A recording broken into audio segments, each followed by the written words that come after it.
Великая Мать, древние богини, гениальные матери планеты.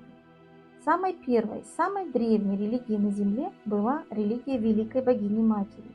Ирония судьбы заключается в том, что возникновение первых письменных свидетельств о жизни человечества совпадает с патриархальной революцией Бронзового века, а потому создается впечатление, что на протяжении всех тысячелетий существования цивилизации на Земле миром правили только мужчины, ставившие превыше всего мужских божеств, но это не так.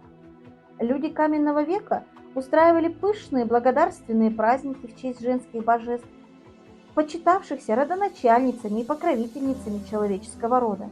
Коль скоро первыми божествами были женские богини, то и служили им жрицы женщины. Так и должно было быть. Великие богини и их жрицы являлись живым воплощением единства тела, разума и духа. Женщины-жрицы символизировали великую богиню-мать, дарующую жизнь всему сущему. Женщина была божественна, поскольку только женщина рождает детей.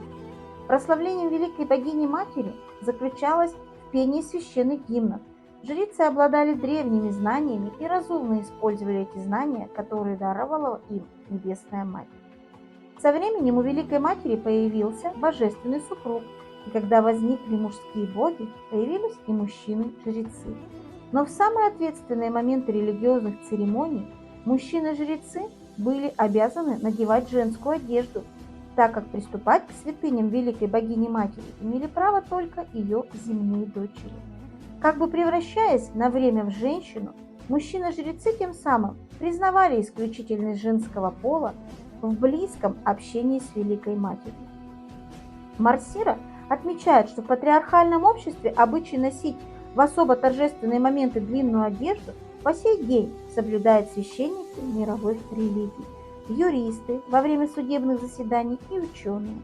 Этот обычай, несомненно, коренится в древней религии, где женщины, исполнявшие обязанности жриц и судей, являющиеся интеллектуальной элитой общества, носили длинные одежды, в отличие от мужчин, в теплое время года, ограничивавших всего лишь набедренными повязками.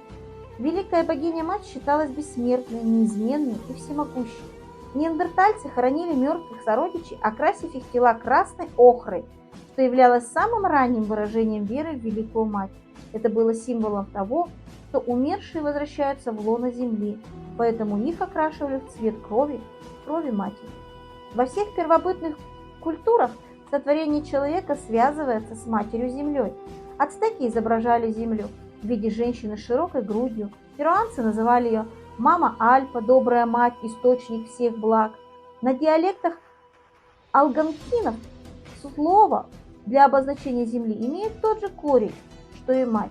Подобным же образом у нагуа в Мексике землю называют тонаан, мать наша, а также цветок, содержащий все другие цветы и являющийся источником всего. Поклонение богине-матери матриархальном общества дольше всего сохранялись на европейском континенте, в частности у кельтов. Кельтские племена ревностно оберегали древнюю религию. Римский историк Тацит отмечал: все без исключения, все кельтские племена поклоняются матери богов и верят, что она вмешивается в человеческие дела и посещает народы, которым покровительствует. Это время радости и веселье царит там, где она появляется. В это время они не воюют и даже не носят оружие. Все оружие находится под замком. Это время мира и покоя, и длится оно до тех пор, пока богиня не удалится в свое убежище, расположенное на острове посреди океана в роще священных дубов. Друиды, кельтские жрецы и жрицы, особенно почитали дуб, потому что это было священное дерево богини Даны.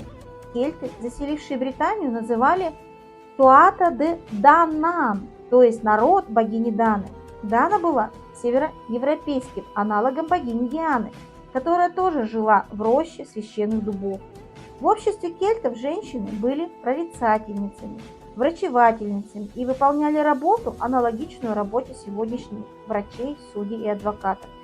Кельтские девушки обучались с первого рода в академиях, преподавателями в которых, как правило, были женщины-матери. В племенных советах слово «женщин» было решающим, и зачастую именно они вели войну и битву. В сущности, подготовка воинов-мужчин включала в себя уроки известных женщин-воительниц своего времени, которые заработали свой авторитет на поле битвы. Юлий Цезарь считал, что решения о подступлении или наступлении у кельтов принимали с матронами. Кельтские женщины преподавали не только магию и священные науки, но и военное искусство. Римский историк Амиан Марцеллин писал: «Целая армия врагов не смогла бы совладать с одним галлом, кельтом, если бы он призвал на помощь свою голубоглазую жену, как правило, обладающую огромной силой». Легендарный ирландский герой Кучулан Кухулин в течение 1 года и 1 дня учился воинскому искусству у богини-воительницы Скаты. Некоторые легенды повествуют о том, как известный волшебник и знаменитый воин Мерлин научился своему искусству у богини, которая приходила к нему в обличии хозяйки озера, или Вивиан, той, которая живет. У Иеговы, согласно ранним преданиям, были жена Шехина и семья. Утратив объективность, мы утратили настоящую историю и знания. Согласно средневековому европейскому учению Кабале, божество мужского пола очень тоскует по супруге, не зная, что только благодаря их слиянию наступит равновесие и гармония на земле.